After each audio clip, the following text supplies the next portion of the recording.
Hello दोस्तों, नमस्ते प्रणाम। हम किरण शर्मा, हम मंजू शर्मा अपना यूट्यूब चैनल पर सबको स्वागत करे छी। नमस्ते प्रणाम, सब यूट्यूब फैमिली के प्रणाम, सब भैया दीदी के प्रणाम, जते दाई माई चाची सुनबी सबके प्रणाम करी छी हम सब।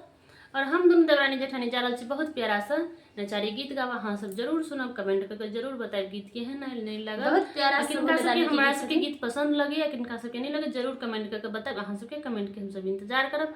और बहुत प्यारा सा नचारी गीत गावे जा रहल छी। अहाँ सब बहुत प्यारा सुंदर आशीर्वाद भोला बाबा जरूर के देब। नचारी छे, बहुत प्यारा भोला बाबा के नचारी छथिन।